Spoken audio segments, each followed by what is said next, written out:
இந்த குழம்பு மிளகாய் தூள் வந்து வீட்டிலே மிக்சிலே நான் அரைச்சி சாம்பார் பண்ணேன். ரொம்ப நல்லா இருந்தது. மிஷினில் கொடுத்து அரைக்கிறதுக்கும் வீட்டில் அரைக்கிறதுக்கும் எந்த ஒரு வித்தியாசமும் கிடையாது. நம்ம எல்லாமே போடுற இன்க்ரீடியன்ட்ஸ் எல்லாமே தான் நம்ம சேர்க்குறோம். என்ன ஒன்று சின்ன அளவில் நான் வந்து பவுடர் அரைச்சி வச்சுட்டேன். இந்த பவுடர் வந்து 1 மாதம் கூட இருக்கும். நம்ம வந்து இப்போது 2-3 கிலோ நீங்கள் அரைக்கணுன்னா அது மிக்சி ஜாரில் அரைக்க முடியாது. நீங்கள் எடுத்துன்னு போய்ட்டு மிஷினில் தான் கொடுத்து அரைக்கணும்.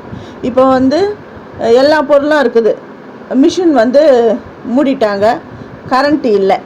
இப்போ குழம்பு பண்ணணும், என்ன பண்ணுறது அப்படின்றவங்களுக்கு இந்த பதிவு வந்து ரொம்ப யூஸ்ஃபுல்லாக இருக்கும்.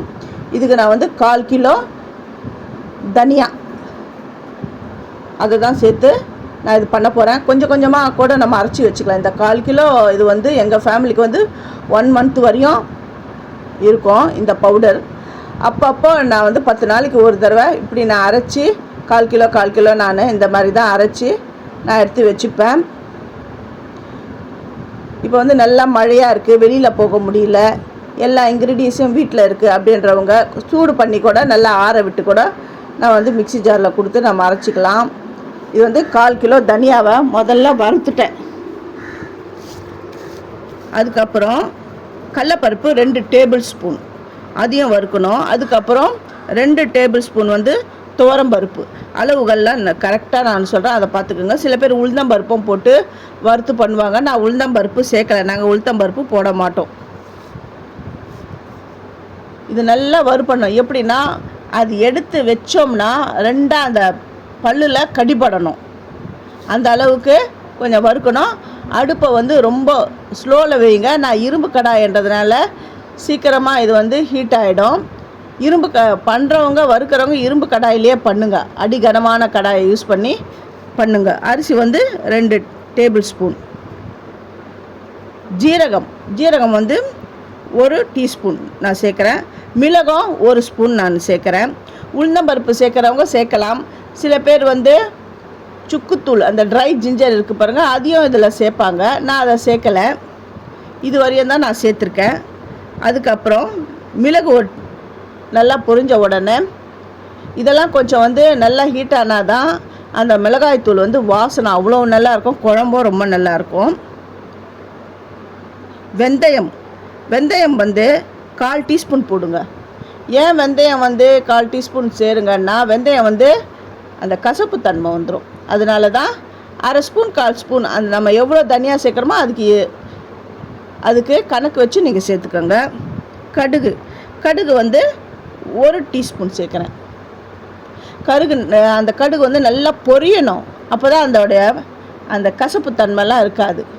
கருவேப்பிலை ஒரு 2 ஆர்க்கு தான் நான் சேர்க்குறேன். அதை இப்படி நுணுங்கணும், அந்த அளவுக்கு தான் நம்ம வறுத்து எடுத்து வச்சுக்கணும். அதுக்கப்புறம் காஞ்ச மிளகா இது நல்லா வெயிலில் காய வச்ச நல்லா காஞ்ச மிளகா தான், நல்லா நுறுங்க. இப்போ எடுத்து உடச்சி காட்டுறேன் பாருங்கள், நல்லா உடப்பட்டுடுது பாருங்கள், நல்லா வெயிலில் காஞ்சிடுது. சில பேர் நீட்டு மிளகாவில் தான் செய்கிறன்றவங்க நீட்டு மிளகாவும் சேர்த்துக்கலாம். இந்த காஞ்ச மிளகா எவ்வளோ சேர்த்தேன்னா இது வந்து ஒரு 50 நம்பர் காஞ்ச மிளகா சேர்த்துருக்குறேன். உங்களுக்கு வந்து இது ரொம்ப காரமாக இருக்கும் வேணான்றவங்க ஒரு 5-10 குறைச்சிக்கோங்க.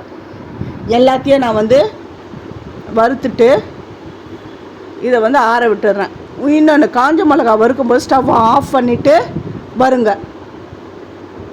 இது எல்லாமே 2 பேட்சாக சேர்த்து நான் மிக்சி ஜாரில் பவுட்ரு பண்ண போகிறேன். ஃபஸ்ட்டு கொஞ்சமாக, ஏன்னா அந்த மிக்சி ஜார் பிடிக்கிற அளவுக்கு தான் நம்ம வந்து சேர்க்கணும். அதனால் 2 பகுதியாக நான் சேர்த்து அரைக்க போகிறேன். ஃபஸ்ட்டு என்னுடைய வீடியோவை பார்க்குறவங்க சப்ஸ்கிரைப் பண்ணலைன்னா சப்ஸ்கிரைப் பண்ணுங்கள், ஆல் அண்ட் ஆப்ஷனை தொடுங்க. அப்போ தான் நான் போடுற ஒரு வீடியோவுடைய நோட்டிஃபிகேஷனும் உங்களுக்கு காட்டும், உங்களுக்கும் ஹெல்ப்ஃபுல்லாக இருக்கும். உங்களுக்கு பிடிச்சிருந்தா உங்கள் ஃப்ரெண்ட்ஸுக்கும் நீங்கள் ஷேர் பண்ணுங்கள், அவங்களுக்கும் யூஸ்ஃபுல்லாக இருக்கட்டும். இந்த பாருங்கள், இந்த அளவுக்கு நல்லா அரைச்சி எடுத்துன்னு வந்துட்டேன். இதை வந்து ஜலிச்சிக்கணும், ஏன்னா அதில் கொஞ்சம் கோர்ஸ்லாம் இருக்கும், அரைப்படாததெல்லாம் இருக்கும், அந்த மிளகா விதெல்லாம் இருக்கும். அதனால தான் இதை கொஞ்சம் அப்படியே ஜலிக்கணும். நல்லா ஜலிச்சுட்டு அதுக்கப்புறம் அதில் ஜலிக்காமல் இருக்கிறது பார்த்திங்களா, அதையும் திருப்பி அந்த மிக்சி ஜாரில் போட்டு நம்ம பொடி பண்ணிக்கலாம். ஃபஸ்ட்டு இதை நான் ஜலிச்சிட்டேன். அதில் கொஞ்சம் அந்த ஜெலிக்காதது இருக்குது, அதை அப்படியே வைங்க. வச்சுட்டு செகண்ட் பேட்ச் நான் அரைக்க போகிறேன் இல்லையா, அரைச்சி அதில் பாதியாக பவுடராக ஆகும். அதில் இந்த ஜெலிக்காததையும் போட்டு பவுடராக ஆக்க போகிறேன். நல்லா ஜெலிச்சுட்டேன். இதை அப்படியே தள்ளி வச்சுட்டு அடுத்த பேட்ச் நான் இப்போ வந்து பவுடர் பண்ண போகிறேன்.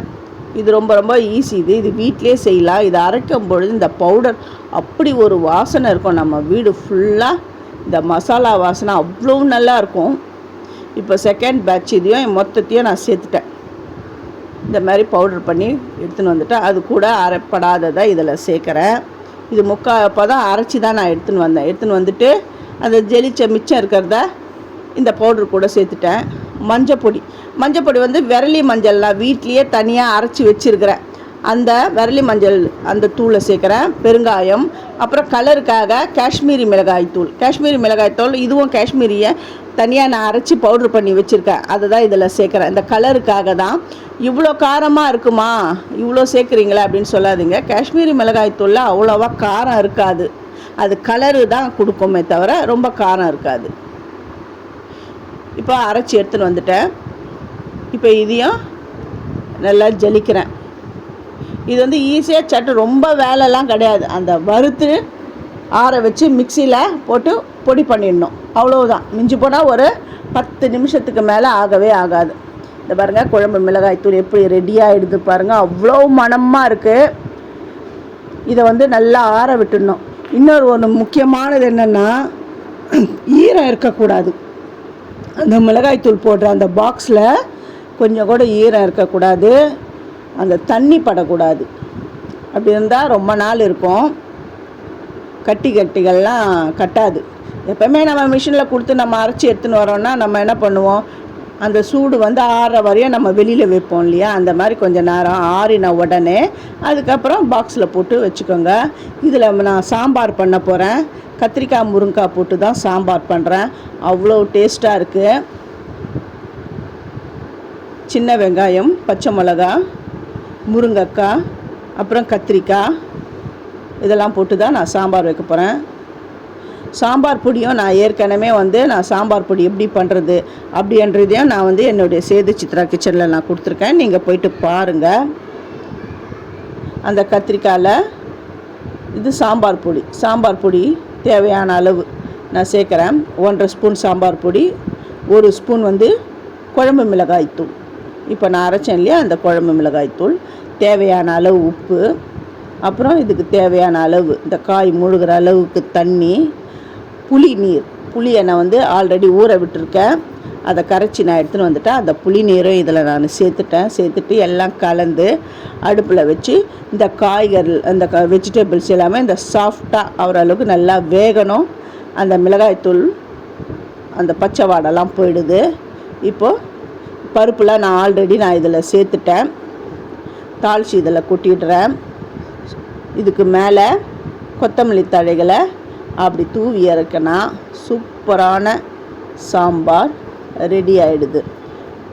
இந்த மிளகாய்த்தூள் நீங்களே வீட்டில் அரைச்சி இந்த மாதிரி சாம்பார் பண்ணிங்கன்னா அது ஒரு டேஸ்ட்டே செம்ம டேஸ்ட்டாக இருக்கும். தேங்க்யூ.